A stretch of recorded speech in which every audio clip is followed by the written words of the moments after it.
Meeting of the Greater Lafourche Port Commission is now called to order. Mr. Archie Chasson, would you lead us in the Pledge of Allegiance, sir?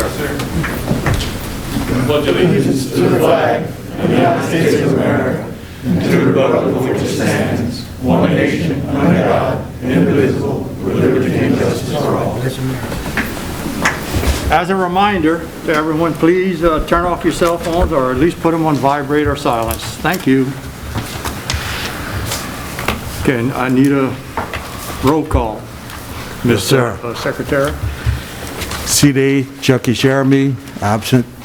Seat B, Johnny Ardorn. Here. Seat C, Jimmy Lafont. Here.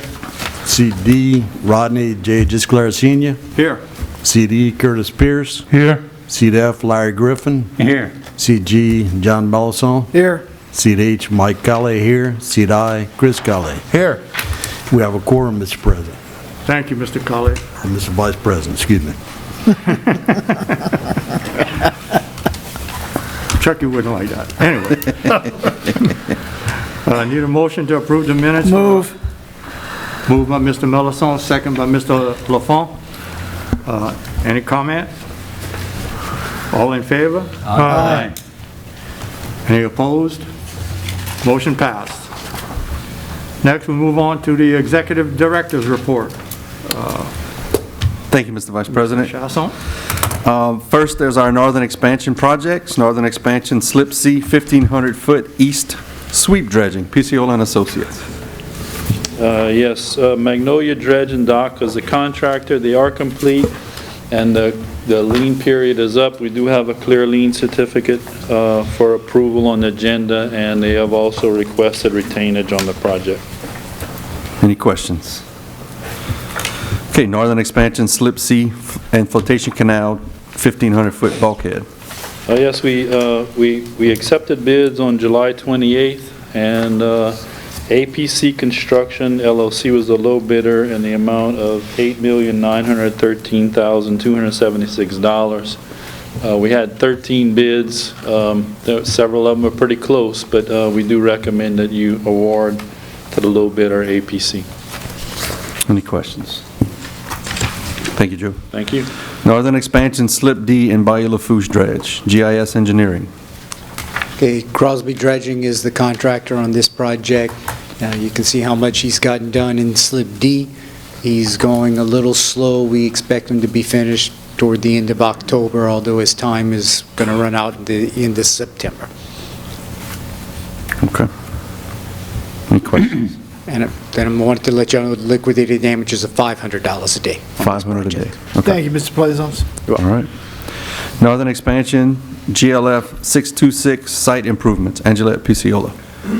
Okay, on this project, Onshore Materials was the contractor. They've completed all the work on the project, and we do have on the agenda today for your consideration the substantial completion, and also their pay request number 2 in the amount of $703,078.85. Okay. Any questions? Thank you, Neil. Thank you. Okay, moving on to airport projects. First is the aircraft operations. David Brew. All right, operations for last month were 1,884. We had a passenger count of 9,515 and vehicle count of 18,107 going to the airport. All right. Thank you, Davey. All right, next is Airport Connector Road and Bridge, PCOL and Associates. Yes, Sea Level Construction's the contractor. We gave them the notice to proceed on August the 8th. So they're starting right now to do demolition on the existing residential structures. They're still submitting documentation on materials and ordering materials for the project. We do expect them to start doing a test pile in Bayou Lafourche probably within the next month, and they're also going to start working on drainage along LA 3235. Do that soon. They've been primarily relocating utilities. Water line has been relocated. They're working on doing the gas. Telephone and internet has also been relocated. Entergy still has to move a couple of poles. We expect that to happen fairly soon also. We do have a change order on the agenda in the amount of $40,250. And Bryce can maybe explain to you a little bit better, but DOTD deleted some requirements for insurance in the contract, and then subsequently after the contract was signed and issued, they asked for us to put those requirements for insurance back in the contract, and it's an additional cost to the contractor, so we have to issue a change order for that. Yep. Any questions on that? Thank you. Thank you, Joe. Okay, and the seal coat and pavement markings project, GIS Engineering. This project is currently being advertised. We're scheduled to take bids on September the 8th. Do you have any questions on that? Okay, thank you, John. Okay, other projects. First one is the front marina boat shed and lift, GIS Engineering. Picciola Construction is the contractor on this project. They're complete, 100%. The lien period is over, so y'all can accept that and issue them their retainage. Okay. Any questions? Thank you. All right, thank you. And the Bayou Lafourche Mooring Dolphins project, Angelette Picciola. Okay, the base bid on this project was awarded to the low bidder, Bomac Contractors, for $203,000. All the contracts have been signed and recorded, and we have a pre-construction meeting scheduled for this Monday. The contractor anticipates starting the work for the removal of those 14 dolphins the first week in September. Okay. Any questions? Thank you, Neil. Thank you. All right, we have Mr. Vic Lafont is here. We have an economic development update from Vic with SLEC. Thank you, Vic, for being here today. Every time I see these pictures, it makes me want to go fishing. I don't know what the deal is. Thank you, Chet. I want to thank also the commissioners every year for the support you've given South Louisiana Economic Council for what we do. What you have in the packet there is, first thing is that brochure, but I'll come back to that later. The one is the barometer, the quarterly business barometer that we put out quarterly. Basically, take some time to look at that, but these reports are indicating that they can't see the price of oil going bigger than $60 a barrel in the near future here. It does say that we've increased in jobs and in wages, and the interesting thing is that they didn't move out of the area. The job may not be here, but they're still living here, which I thought was really interesting. What is important, and I want to thank Chet because he works very closely with all of us, whether it's LA1 Coalition or Restore Retreat and SLEC. But the Coastal Technical Assistance Center, she could not be here today, and I wanted to bring her on, but her husband tested positive for COVID, so she's quarantined. But Miss Lacey Melisson, I've asked for some time on the agenda for her next time, and I don't think that's going to be a problem, right, Chet? No. This is a matter of getting her on the agenda. Huh? Right. What you do have in there is important is this project update. And what you'll see here is that the Coastal Technical Assistance Center was formed because, you know, $20 billion is going to be, what is it, Chet, $20 billion is going to be spent in the next 20 years in coastal restoration projects. That's a lot of money. So to capture those funds here, to keep it here in the area, no offense to any subs working out of state, but if there's something that we can do here with some of our companies, and so be it. So the Coastal Technical Assistance Center was set up in my office to go ahead and work with the small subs and connect them with the prime companies. Something that's been needed a long time ago. Now, that's not just for, I mean, there's 7 things that make a good company. You know, your finances, your legal, whatever. Banking. If you're 5 out of 7, you're a player, okay? If you're 2 out of 7, you need some help, okay? So we set this thing up to where if you're 5 out of 7, then you go on this list of preferred vendors, okay? Now, the ones who are not, then we'll work with you to get you up to that 5 or that 6 level. So what's good about the CTAG is that it's bottleneck. It's a good bait for companies to come in. It draws the companies in. It helps us monitor them, triage them, and we can evaluate them. So I'll let her talk about a lot of that stuff. But it's also helping our companies, helping these companies get certified and get the proper permitting. When there's a disaster, and I don't care if it's man-made or natural, our companies can participate with the prime in the cleanup and the rebuilding of the area that's been damaged. The other thing I want to kind of mention here is we've been involved, since we've been back from the pandemic, the main pandemic, round one, we've had to focus primarily on, despite the projects we're already working on recruiting companies that we've lost, some that have closed, some that have moved on. So I meet with the local EDOs every month. We meet and we talk about prospects. We've hired, along with Entergy, we partnered with Entergy and hired this company called ROI to try and help prospect companies that would fit this particular area. We've targeted 338 businesses successfully. In the pipeline right now, we're talking to 11 of them. Working with 5 closely. We facilitated 1, which means they visited the region, of which Port Fourchon was on the list of the 3 sites that were chosen. Growth potential is at least 200 jobs. So we're leaving for OTC when Monday, Sunday. Chet and I will be, and Christy Lumpkin with the parish, and I believe Mitch and Thad. We're going to be working the LED booth, and that one company you see there, we'll be meeting with them while we're there. So that's really important. Tier 1 program continues with the group. Nichols has now the Bayou Region Incubator, and Select was very instrumental in helping him get that. And this person who's the director is housed in the Select offices.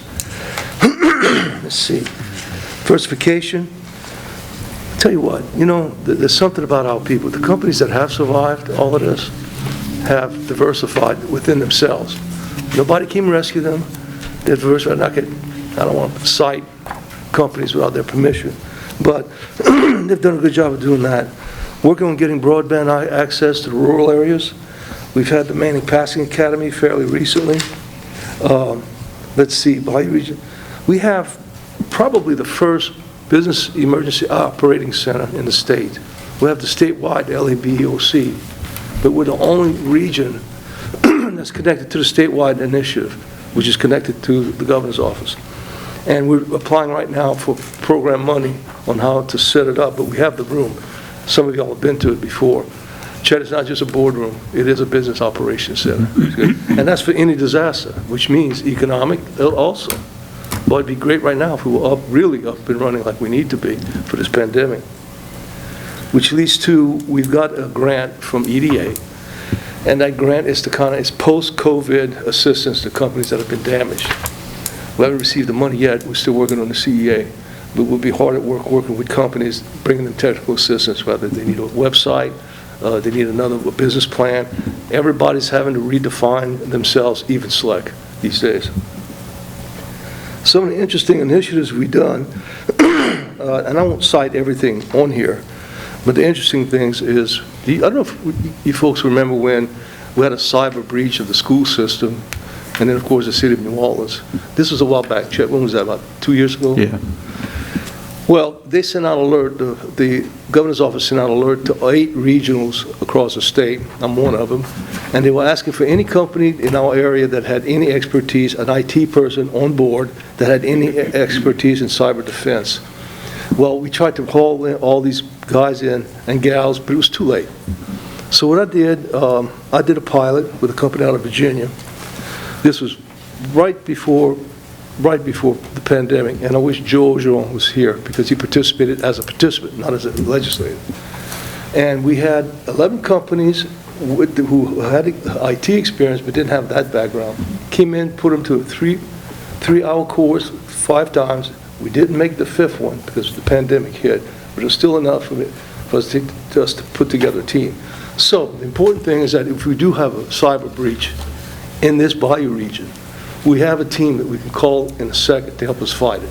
So we've set that up. And the reason why you haven't seen a lot of news on it is because we don't want the bad guys to really know what the deal is here. But we do have a team that's ready, able to work. So if anybody here finds, if you know a company that's in trouble, please direct them to the South Louisiana Economic House so we can help with that. Got another interesting request, and this kind of hits home for me and the rest of us here, and it comes from the Philippines, those islands there. And I didn't realize, but there's all those little islands. You might work on one island, go to school on another one, and live on another one. So their big traffic thing are these boats. They go back and forth, back and forth. There's a number of accidents every year, and there's a loss of life because these boats are still wooden and stuff like that. So they reached out to us, meaning the state directed them to us, shipbuilding communities. They're putting up money, the government is, to build aluminum vessels that can go to and from these islands. So they're not bidding it out, they're just looking for the people that have the expertise. So we're in talks right now to help them with that. That would be a wonderful thing for our shipyards here if we could get that. That's all I have as far, I mean, that's all. There's a whole lot more than that. I was told not to take too much time, and I won't. I am going to leave a brochure of SeaTac, and Chuck, I appreciate if we can call up Lacey next time we're here, you know, on that. So thank you. Any questions? Any questions of Vic? Thank you. Questions? Thank you, Vic. All right. Okay. Moving on. We have no public comment. Any public comment from the audience? Hearing none, moving on to committee reports. Executive Committee, members are Chucky Sheremy, Chairman, Rodney Gisclair, Mike Colley, and John Mellison. Okay. Okay, we consider approve the right of first refusal request from Stabilis Solutions for WBL-1. All right, this is a request from Stabilis. Y'all aware we've been talking to them for just a little bit, and they are interested in the property on West Bell Pass for the potential of an LNG facility. So recommendation to approve this request for a right of first refusal. We need a motion. Moved by Mike Colley, second by Curtis Pierce. All in favor? Aye. Any opposed? Motion passed. I know you just voted, but you have to call. Let me show you. You have to call for discussion and public comment for every vote, okay? So if y'all want to redo it again. Okay, need a motion. Motion moved by Mr. Colley, second by Mr. Pierce. Any discussion? Any public comment? All in favor? Aye. All right. Any opposed? Motion passed. Okay. Next, consider approving the renewal DOTD Adopt a Road program for LA 3090. All right, this is a 2-year, every 2 years we usually take this up and adopt LA 3090 because we are cleaning that road and picking up trash and litter every day. So recommendation to approve. Okay, need a motion. Mr. Larry Griffin, second by Chris Colley. Any discussion? Any public comment? All in favor? Aye.